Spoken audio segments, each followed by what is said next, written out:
So the topic I chose is try to be a rainbow in someone's cloud. This tells that you always have to be a good person in someone else's heart. It should be in such a way that that person can start to trust you or have good feelings towards you. He or she should be in such a situation or position that they have to support you and help you whenever in need. The rainbow tells us that you have to be a colorful person in their heart. The cloud tells us about the person's heart. This statement this statement is heart touching because it tells us about how people judge you. Be a good and caring person whenever you have to. This way, this may be in a situation where you have to help them physically or emotionally. Wow. And the conclusion, how did you end it? Just repeat that. This previous situation. Um, I wrote this statement is heart touching because it tells us about how people judge you. Be a good and caring person whenever you have to. This may be in a situation where they need help physically or emotionally. And hence, you need to be a rainbow in someone's cloud. I'm just trying to put some impact into the end. Can you just rework on the whole? It should have some sort of impact, It was just kind of hanging a little loose. Okay. I just hear Varalakshmi and then come back to you. Yes, Vara. So I choose the topic, the more you give, the more happy you'll become. Giving is not so easy as taking. Most of the people think twice to share. Um, they give something so that they can receive, or they want some profit from it. Getting profits and gains doesn't give happiness. If you give or share things and see others being happy, you'll be more joyful and you'll be more satisfied. Giving is not only in the form of money or donation. There are many other ways like love, empathy, kindness, and many more. My dad showed me a video. It was about kindness. A man has helped many people, though he had nothing. He watered a plant as water was getting wasted from the tap as it was leaking. He put a flower pot under it so that the plant gets more water. Uh, he helped a beggar by giving them money so that she can go to school, a child. Um, he helped her every day, a lady to cross the road, and he did many other stuff. Gratefulness, you have to be grateful to what you're having and share it with others. In the ancient Indian stories, there's one story in which a man or a rishi who sacrifices his whole life so that the gods can make a weapon with his bones to fight against the demons. There are many other stories like that. So giving is more uh, giving gives you more happier than taking. Thank you. Okay, good. So, Vara, speech is good, not an issue at all. But I'm again, trying both of you to push a little, both of you into impact, create an impact in the speech. And now we're actually going to get into pause, how to, kind of, push some words back and forth and all. You started off with saying that the speech here is the more you give, the more happier you become. So, what exactly does one give? You have to have a small pause in between. So, what exactly can you give? Do you need to have something to give? So, you have to throw some questions to the audience in between. Otherwise, they'll be lost. 3-4 minutes is a long time. You have to make it a little more somewhat interactive. You have to make them think a little. A little bit. You have to make them think. So, do you think that you need to have something in order to give? Something of the sort, or is it only money and resources that we can give? Is there anything more?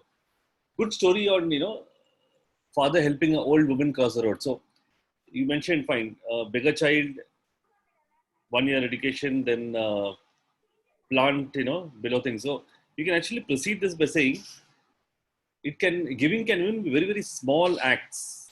You know, for example, putting a plant below the dropping water, or helping an old lady cross the road, and these are things which doesn't cost us anything. So I'm just trying to kind of complete the sentences. You had a lot of material, but that impact was kind of missing, because now we're trying to get into a further stage of impact. So you want to take another speech, or shall I? You want to try the same speech, Sundari? You want to retry? Yeah. Yeah, go for it. Should I choose another topic? So you have the topic with you. Let me. She can choose the topic now. 10 minutes. Let me share.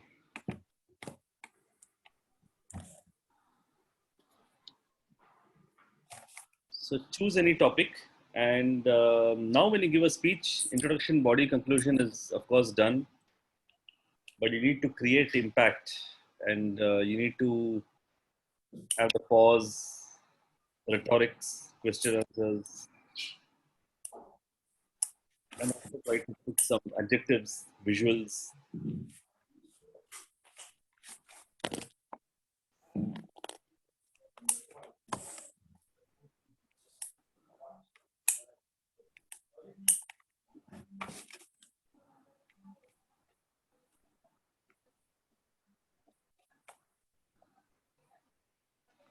Hey, I'm just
Yes, well, anybody is ready? We can start.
Who is ready can start.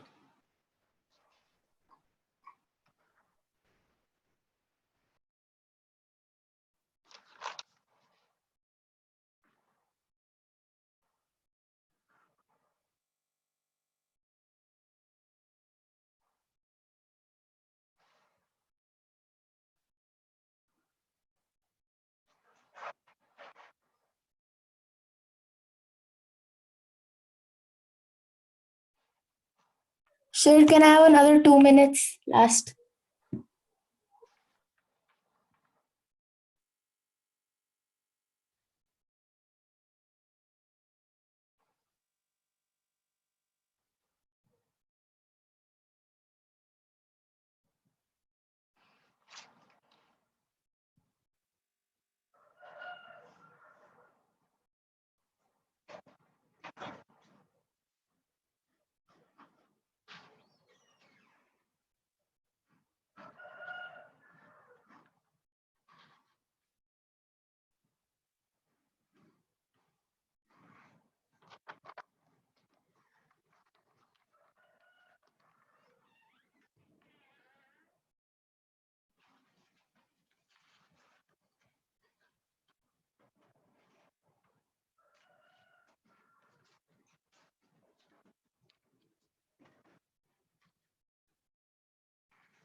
I'm ready.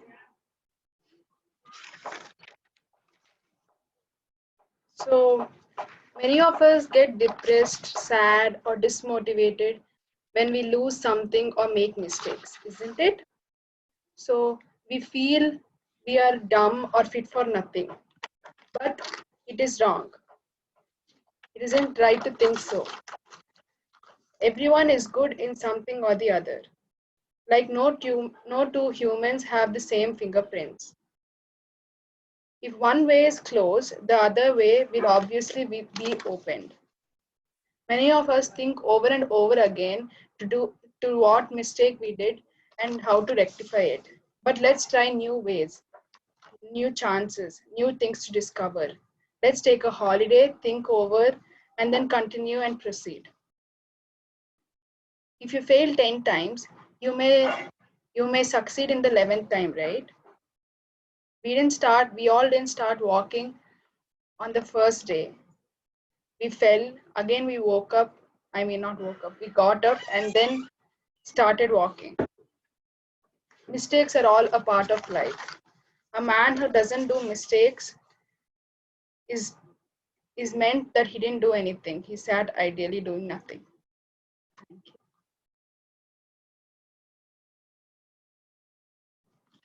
Sir, you're on mute. Very good, Vara. I think your best speech till now, I think, in terms of the way you paused, questions, slow, emotion, you put into it. And you end actually good. You didn't need to continue. You said a person who doesn't do mistakes, the person who does nothing will never do mistakes, correct? Something of the sort. Yeah. Okay. And then you can actually just, stop there, The conclusion was, you had concluded quite well. And how do you find it, Sundari and Soumya? Good. Okay. Quite good. I think you're just moving on, in the next step. So we'll just check a couple of other speeches. Anybody wants to try next?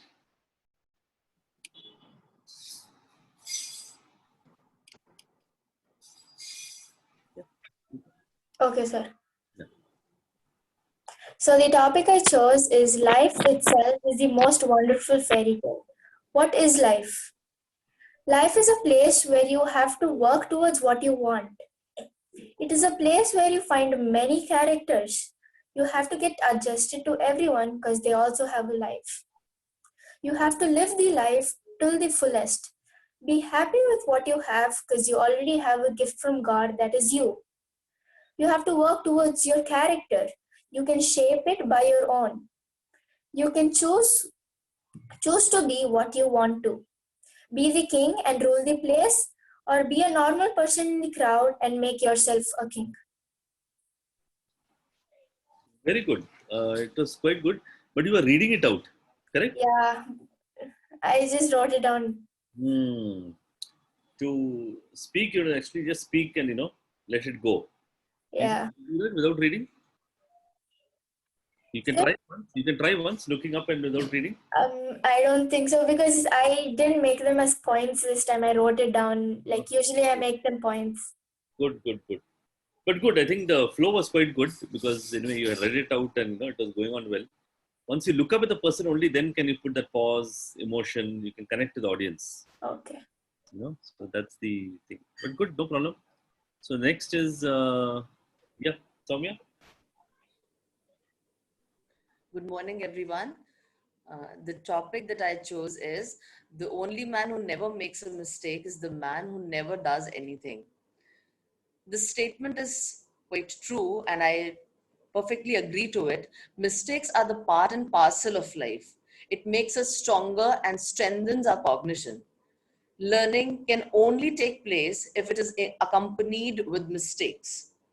We human beings are identified by our mistakes, and this is what makes us better than yesterday. A very nice story, or I would say it in a different way, that I would like to you all to take back to the battlefield of Mahabharata, which was committed due to the mistakes of others.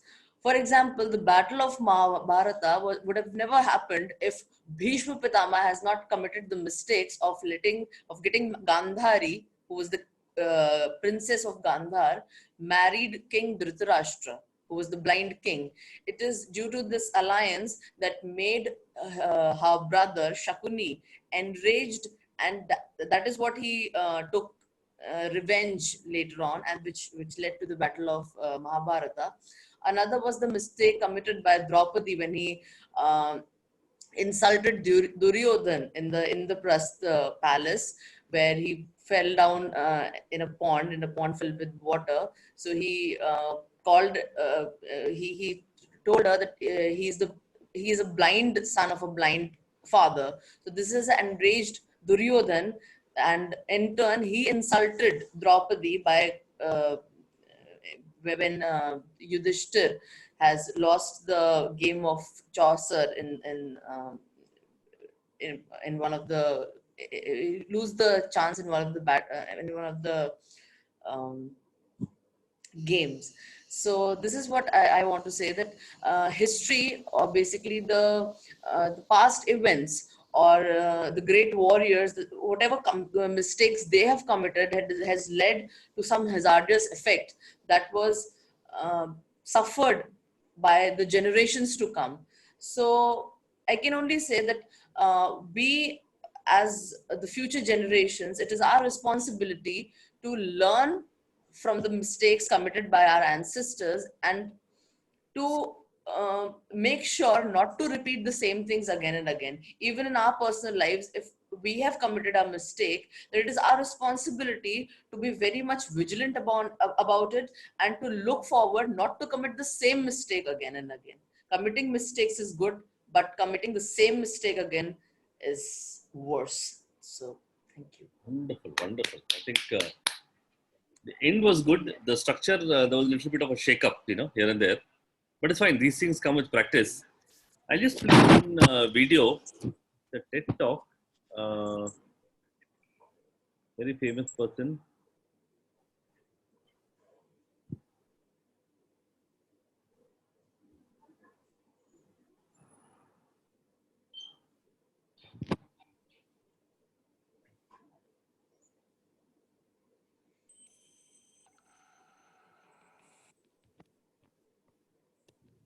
I just played part of it, but I'm just sharing it right now.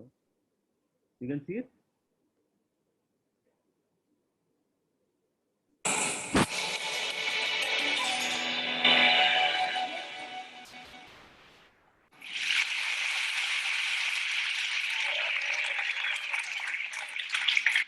Namaskar. I'm a movie star. I'm 51 years of age. And I don't use Botox as yet. So I'm clean, but I do behave like you saw, like a 21-year-old in my movies. Yeah, I do that. I sell dreams, and I peddle love to millions of people back home in India who assume that I'm the best lover in the world. If you don't tell anyone, I'm going to tell you I'm not, but I never let that assumption go away. I've also been made to understand there are lots of you here who haven't seen my work, and I feel really sad for you.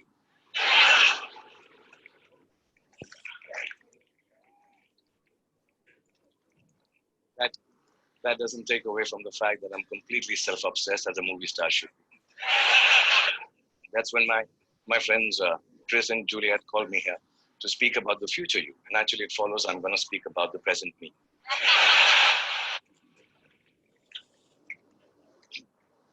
Because I truly believe that humanity is a lot like me. It is. It's an aging movie star,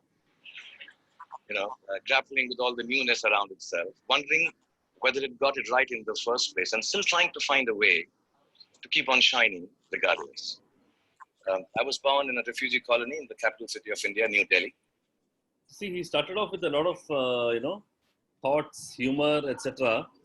But now he's going on to a story, which is the second, which kind of comes to a body. So he started off with the introduction, long introduction, various things, thoughts, some humor, and now a kind of a story. And my father was a freedom fighter. My mother was, well, just a fighter like mothers are. And much like the original Homo sapiens, we struggled to survive. When I was in my early 20s, I lost both my parents, which I must admit seems a bit careless of me now. Uh,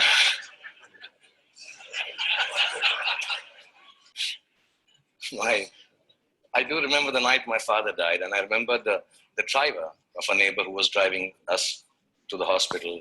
He mumbled something about dead people don't tip so well and walk away into the dark. And I was only 14 then. And I put my father's dead body in the back seat of the car. And my mother besides me, I started driving back from the hospital to the house. And in the middle of a quiet crying, my mother looked at me and she said, "Son, when did you learn to drive?" And I thought about it and realized, and I said to my mom, "Just now, Mom." So from that night onwards, much akin to humanity in its adolescence, I learned the crude tools of survival.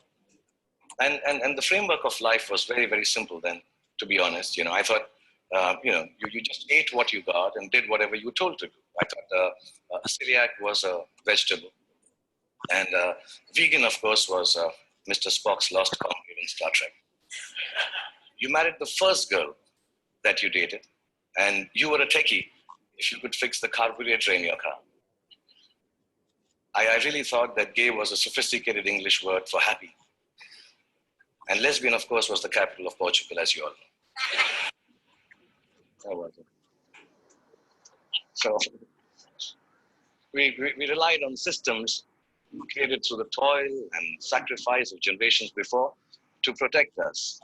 And we felt that governments actually worked for our betterment. Science was simple and logical.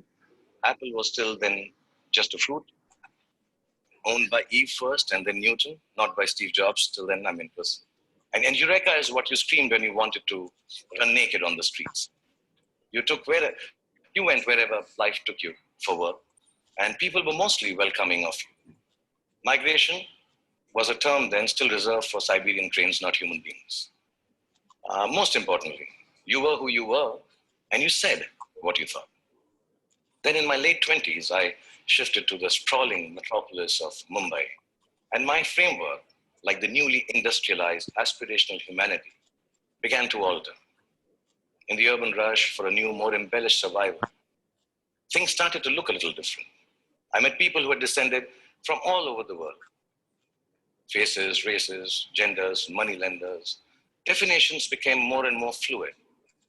Work began to define you at that time in an overwhelmingly equalizing manner. And all the systems started to feel less reliable to me, almost too thick to hold on to the diversity of mankind and the human need to progress and grow. Ideas were flowing with more freedom and speed. And I experienced the miracle of human innovation and cooperation and my own creativity when supported by the resourcefulness of this collective endeavor catapulted me into superstar. My God, see the kind of colorfulness, that he's using. Resourcefulness of the collective endeavor, which catapulted me into stardom. If you notice, the entire, talk is trying to visualize the whole thing. He's trying to create a visual of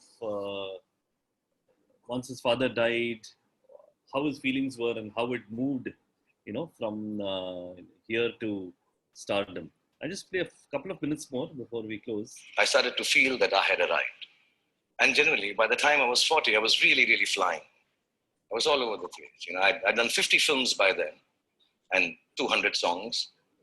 And I'd been knighted by the Malaysians. I'd been given the highest civil honor by the French government, the title of which for the life of me I can't pronounce even till now. So I'm sorry, France, and thank you, France, for doing that. But much bigger than that, I got to meet Angelina Jolie for 2.5 seconds. And I'm sure she also remembers that encounter. Okay, maybe not. And I sat next to Hannah Montana on a round dinner table with her back towards me most of the time. Like I said, I was flying from Miley to Jolie. And humanity was soaring with me. We were both pretty much flying off the handle, actually. So speeches also can have mystery, a little bit of mystery. You don't need to tell everything. Even Vara, in a couple of your speeches, old lady across the street, or Soumya in your speech, etc. You can have a little bit of mystery. You can just leave it loose and then let the audience try to understand what you're trying to say. So that's the next step actually. So you covered the basic steps, but now I'm trying to teach you a little more advanced on putting words and letting it go. And audience is trying to think of various ways and means of what this might mean. It requires a lot of effort. It requires some planning. It's not easy, but it will actually differentiate you from just an ordinary speaker and somebody who has a lot of confidence around it. And then you all know what happened. The internet happened. So, and then you all know what happened. The internet happened. Now we have no clue what's happened. Well, what's he trying to say? So you would always make the customer. You always make the audience. Keep their minds. Thinking. I was in my late 40s, and I started tweeting like a canary in a birdcage, and assuming that. So anyway, this is a long speech. I don't want to run the whole thing.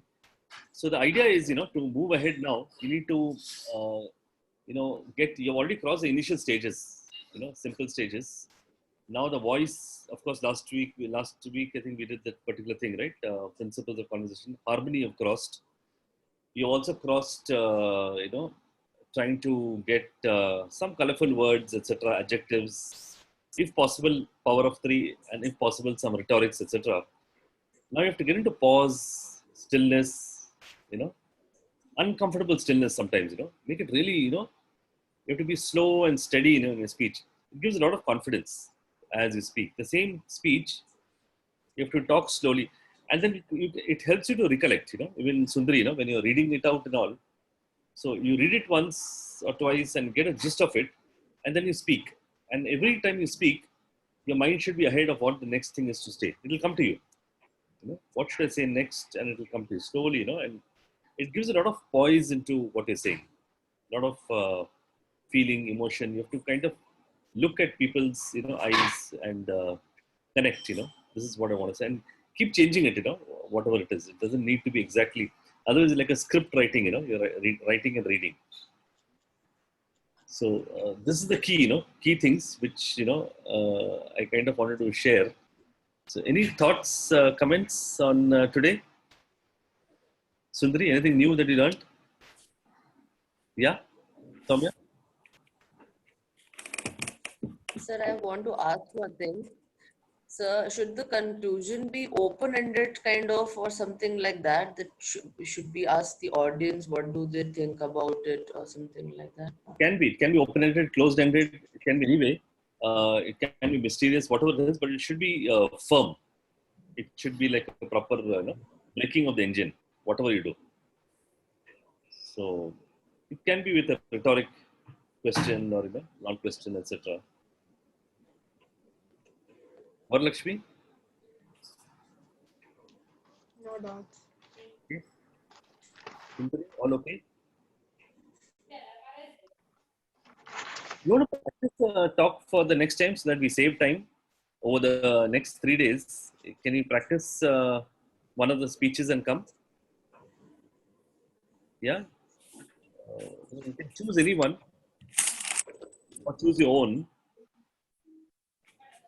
and try to make a 3 to 4 minute, little longer speech with a lot of flow, humor if necessary, emotion. You can kind of get into it. Pick up any one and which you've not done, or even if you have done but you want to do something different. So we can meet on Monday, same time, 11 o'clock. But this time you can have prepared one or two speeches, whatever you have, in this next 3 days, so that there will be we can kind of save time in terms of preparation. Sounds good idea. Think over it. So good. So we'll catch up on Monday at 11 a.m. Yeah, that's a good time, right? Because your class is not there. So there's only 2 classes left, Monday and Thursday. We'll try to take it, to the final level and leave you there.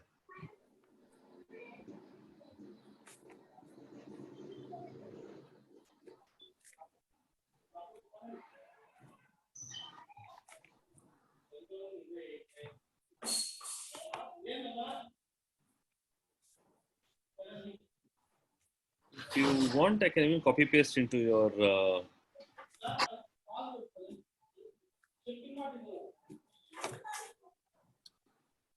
I just copy paste it in the WhatsApp so that